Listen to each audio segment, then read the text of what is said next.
नमस्कार जी। सत साहिब सर। क्या नाम है आपका? द्रौपदी। आप कहाँ से आए हैं? मैं गांव सौकर, जिला अलवर, राजस्थान से। संत रामपाल जी महाराज जी से आपने नाम दीक्षा कब ली? 2013 में। संत रामपाल जी महाराज से नाम दीक्षा लेने से पहले आप क्या भक्ति साधना करते थे? मैं सतगुरु रामपाल जी महाराज से उपदेश लेने से पहले मेरे मम्मी पापा भक्ति साधना करते, तो मैं नॉर्मली जैसे कोई व्रत वगैरह शिव जी का या विष्णु जी का ये सभी करती थी। मैंने कोई गुरु नहीं बना रखा था उससे पहले। यह सब भक्ति साधना करने से आपको क्या लाभ प्राप्त हुए? उस टाइम सर हम ये नहीं जानते थे कि लाभ क्या होता है। हम इसलिए करते थे कि हाँ और भी कर रहे हैं तो हम भी कर लें। लेकिन ये भक्ति करते हुए भी बहुत सारी परेशानी हो रही थी हमें। मेरी मम्मी जी भी गुरु मित्र राम रहीम से जो डेरा सच्चा सौदा चलाते हैं उनसे नाम उपदेश ले रखा था उन्होंने, लेकिन हमें कोई भी लाभ नहीं हो रहा था। हमारे घर में बहुत सारी प्रॉब्लम भी चल रही थी, बहुत सारी हानि हो रही, जैसे कि सबसे बड़ी प्रॉब्लम तो यही थी कि घर में गृह कलेश ज़्यादा रहता था, उसके कारण हम भी डिस्टर्ब रहते थे, हमारी पढ़ाई में भी लॉस होता था। तो बहुत ज़्यादा ये गृह कलेश ही हमारी मेन प्रॉब्लम थी उस टाइम। बहन जी, संत रामपाल जी महाराज के शरण में फिर कैसे आए आप? हम सतगुरु रामपाल जी महाराज की शरण में ज्ञान गंगा पुस्तक के माध्यम से आए। जो मेरे भैया थे वो मथुरा गए थे, उनको ज्ञान गंगा पुस्तक मिली थी, उनने पापा को ला कर दी। पापा ने पढ़ी वो पुस्तक। उस पुस्तक को पढ़ने के बाद मेरे पापा मम्मी को समझाते थे कि इसमें जो नाम लिए हुए हैं ये नानक जी को दिए हैं, कबीर साहब ही पूर्ण परमात्मा हैं। तो ऐसे ऐसे करके मेरे पापा जी को 6 महीने हो गए थे और सत्संग भी उस पीरियड में हम देखने लग गए थे। तो उस टाइम 3 घंटे का सत्संग आता था परम गुरु जी का, तो हम उस टाइम देखते थे। और उसके बाद 6 महीने के बाद मेरे पापा जी ने 2012 में नाम उपदेश लिया था, मम्मी पापा ने। उसके बाद 2013 में मैंने नाम उपदेश लिया था। संत रामपाल जी महाराज जी से नाम दीक्षा लेने के बाद क्या लाभ प्राप्त हुए? सर सतगुरु रामपाल जी महाराज से नाम उपदेश लेने के बाद हमें ढेरों लाभ हुए, बहुत सारे लाभ हुए। मैं आपको गिना नहीं सकती इतने लाभ हुए, लेकिन मैं आपको मेन लाभ बताऊंगी कि सतगुरु रामपाल जी महाराज से नाम उपदेश लेने से सबसे बड़ा लाभ तो मुझे ये हुआ कि जो परमात्मा कौन है इस चीज़ की जानकारी हुई, आध्यात्मिक ज्ञान हुआ। उसके बाद हमारी जो घर में गृह कलेश रहते तो बहुत ज़्यादा नौबत इतनी आ जाती थी कि किसी को मार दो या मर जाओ, इतनी प्रॉब्लम रहती थी। हम पहले रहते थे उससे बहुत ही एक नरक की ज़िंदगी आप कह सकते हैं, ऐसी नरक की ज़िंदगी जीते थे हम। लेकिन परमात्मा रामपाल जी महाराज से उपदेश लेने के बाद वो गृह कलेश समाप्त हुआ। दूसरी मेरी दादी थी जो तम्बाकू पीती थी, तो सतगुरु रामपाल जी महाराज से उन्हें उपदेश नहीं लिया था, उससे पहले ही वो तम्बाकू सेवन बंद कर दिया था सिर्फ सत्संग सुनने से।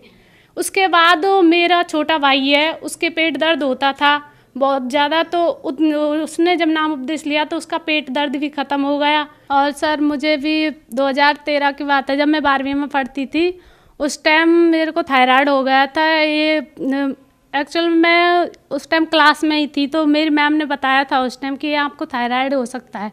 तो हमने उस चीज़ का चेकअप कराया खेड़ली में ही, लेकिन खेड़ली में डॉक्टर ने बोला कि आप इसे जयपुर ले जाइए। मेरे भाई था और हम दोनों थे, तो उन्होंने कहा था कि आप जयपुर में जाइए, जयपुर में आप इसका ट्रीटमेंट कराइए। हम जयपुर गए। जयपुर में जाने के बाद मासेकंड वो SMS हॉस्पिटल है, उसमें डॉक्टर मिश्रा बैठते हैं, तो उनसे हमने अपॉइंटमेंट लिया। उनसे कई बार हमने चेक कराया। उसके बाद मेरा थायराइड निकला, तो डॉक्टर ने ये बोला था, इस प्रक्रिया में करीबन 4-5 महीने लग गए थे, क्योंकि हमें जब वो बोलते थे तभी हमें जाना पड़ता था जयपुर, और 1-2 दिन भी लग जाता था वहाँ पर। तो उसके बाद डॉक्टर ने बोला था कि उस इतनी बड़ी शीशी थी, उसमें कम से कम 150 गोली थी। उन्होंने कहा था कि आपको ये सुबह गोली लेनी है और वो भी भूखे पेट, या तो ये ज़िंदगी भर लीजिए नहीं तो ऑपरेशन कराना है। मैं हॉस्पिटल के नाम से बहुत दूर भागती थी, तो इसलिए तब तक मेरे पापा और मम्मी ने नाम उपदेश ले लिया था 2012 में, और ये प्रॉब्लम मुझे 2013 में हुई। तो उसके बाद मैंने गुरुजी सतगुरु रामपाल जी महाराज से नाम उपदेश लिया। नाम उपदेश लेने के बाद मैंने सतगुरु रामपाल जी महाराज से जो नाम उपदेश दिया और उन्होंने मैंने भक्ति की, उसके बाद मुझे थायराइड की प्रॉब्लम नहीं हुई, और परमात्मा की कृपा से अब मेरे थायराइड भी नहीं है। बहुत सारे ऐसे परमात्मा ने हमें हर जगह बहुत सारे लाभ हुए। सबसे बड़ी बात तो मैं ये कहूँगी कि मुझे सबसे ज़्यादा लाभ जो हम ये कहते थे कि परमात्मा कौन है। मैंने बहुत सारे से सुना था कि सभी कहते, चाहे वो हिंदू धर्म हो, मुस्लिम, सिख, ईसाई कोई भी हो, चाहे हमारे बड़े बुजुर्ग हो, वो कहते कि सबका मालिक एक है, परमात्मा एक है। लेकिन ये नहीं बताते कि परमात्मा है कौन, उस परमात्मा भक्ति किसकी करनी चाहिए। कहते तो थे कि परमात्मा एक है, हम भी पूछते थे परमात्मा है कौन, लेकिन वो कहते हैं हाँ परमात्मा सबका एक है। लेकिन सदगुरु रामपाल जी महाराज की शरण में आने के बाद हमको ये पता चला कि परमात्मा वो कबीर साहब है, वो कबीर देव है, जो सबके बारे में कहते हैं कि वो परमात्मा एक है। दूसरी बात तो सर की मेरी मम्मी के भी जुकाम थी, जो शुरू से ही थी, आप ये कह लीजिए। और लेकिन वो कभी बहुत सारी उनको भी दवाई गोलियां दवाई बहुत जगह दिखाया भी था, लेकिन वो जुकाम नहीं जा रही थी। डॉक्टरों ने कह दिया था कि इन्हें ज़िंदगी भर रहेगी और एलर्जी है इन्हें।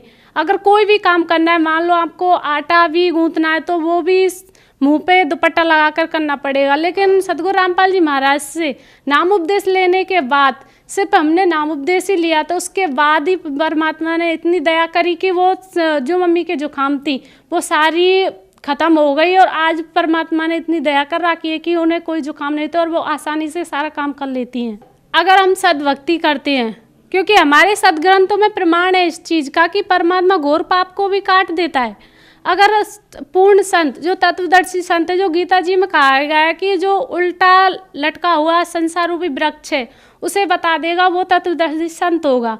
अगर उससे नाम उपदेश लेने के बाद अगर तुम भक्ति करते हो तो पूर्ण लाभ देता है, चाहे कैसी भयंकर बीमारी हो उस बीमारी को भी काट देता है। तो हमने सदगुरु रामपाल जी महाराज से नाम उपदेश लिया, उसके बाद मेरी ये थायराइड की बीमारी सारी चले गई।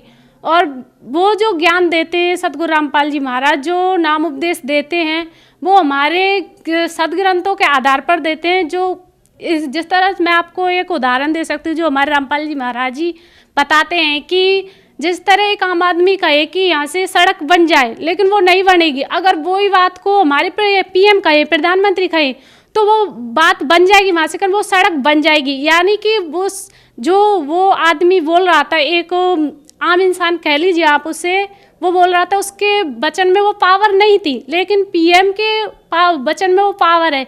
इसी तरह सदगुरु रामपाल जी महाराज जो वचन है उनके में वो पावर है, जिससे हमारी जितने भी दुख बीमारी है, चाहे वो कैसा भयंकर से भयंकर हो, चाहे टीबी, कैंसर, कैसी भी हो, उसको सिर्फ नाम उपदेश लेने से, आशीर्वाद से ही वो इतने भयंकर रोग कट सकते हैं। और सबसे बड़ी सर मैं ये कहूँ कि मैंने 2013 में नाम उपदेश लिया था, 2013 के 2018 आज, लेकिन मैंने इस 4-5 साल के पीरियड में मैंने एक गोली किसी भी चीज़ की नहीं खाई।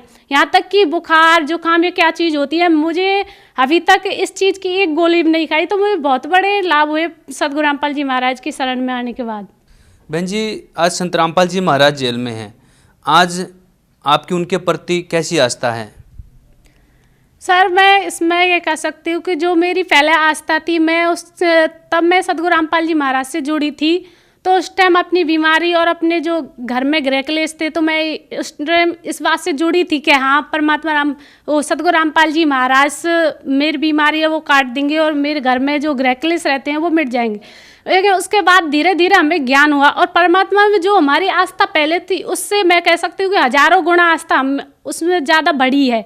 वो स्वयं कबीर परमात्मा के अवतार हैं, वो धरती पर आए हुए हैं, वो पूर्ण ब्रह्म है। मैं इस बात को दावे के साथ कह सकती हूँ, क्योंकि जो परमात्मा 600 वर्ष पहले आए थे कबीर साहब, उन्होंने स्वयं को छुपा कर ज्ञान दिया था। उन्होंने हमेशा कबीर दास लगाकर ज्ञान बोला था। और आज 600 वर्ष के बाद स्वयं कबीर साहब के रूप में, कबीर सदगुरु रामपाल जी महाराज के रूप में कबीर साहब आए हैं, वो पूर्ण परमात्मा है। और यहाँ पर मैं ये भी कहना चाहूँगी कि जो हमारे भारतवर्ष में अगर कोई बदलाव ला सकता है, जैसे कि आजकल बहुत ज़्यादा हम एजुकेटेड होते हुए भी दहेज प्रथा को बहुत ज़्यादा बढ़ावा दे रहे हैं, और नशा जितने भी हैं बुराइयाँ बलात्कार वगैरह ये बहुत ज़्यादा बढ़ गए हैं। लेकिन सदगुरु रामपाल जी महाराज से नाम उपदेश लेने के बाद ये सारी कुरीतियाँ, ये सारे जितने भी जो बुरे कर्म है वो सारे छूट जाते हैं। तो हमें जो भक्ति सदगुरु रामपाल जी महाराज देते, उनके आधार पर अगर हम भक्ति करेंगे तो हमारा एक अलग से भक्त समाज बनेगा। और सदगुरु रामपाल जी महाराज जो अब समाज बना रहे हैं वो दहेज रहित समाज बना रहे हैं। बहन जी, आप भक्त समाज को क्या संदेश देना चाहेंगे? सर, मैं भक्त समाज से निवेदन करना चाहूँगी, क्योंकि संदेश तो हमारे सतगुरु रामपाल जी महाराज देते हैं। मैं उनसे निवेदन करना चाहूँगी कि आज शिक्षित समाज है, वो अपने जो हमारे सदग्रंथ हैं उन्हें देखें, उनमें क्या लिखा है क्या नहीं लिखा है, उसके आधार पर उनके सत्संग सुने। मैं ये चैलेंज के साथ कहती हूँ कि अगर वो 1 महीने सतगुरु रामपाल जी महाराज का सत्संग सुन लें तो उसके बाद वो खुद प्रूव कर लेंगे कि क्या सही है और क्या गलत है। उनको ये समझ में आ जाएगा कि जो हम आज तक कर रहे हैं वो गलत है, न कि सही। क्योंकि हमारे शास्त्रों में कहीं भी इस चीज़ का प्रमाण ही नहीं है जो हम मंदिर या मस्जिद इन चीज़ों में जाते हैं या फिर हमारे जो भी कर रहे हैं वो सही नहीं है। तो सतगुरु रामपाल जी महाराज से नाम उपदेश लेके उनके पहले सत्संग सुने, सत्संग समझे, क्योंकि आज सभी शिक्षित हैं और सभी भाई बहन जितने भी हैं सभी नाम उपदेश लें। संत रामपाल जी महाराज जी से नाम दीक्षा कैसे ले सकते हैं? सतगुरु रामपाल जी महाराज का जो सत्संग आता है उस दौरान नीचे नंबर दिए होते हैं, उन नंबरों पर फ़ोन करके नामदान केंद्र की जानकारी ले सकते हैं और नाम दीक्षा प्राप्त कर सकते हैं। धन्यवाद जी। सत साहिब।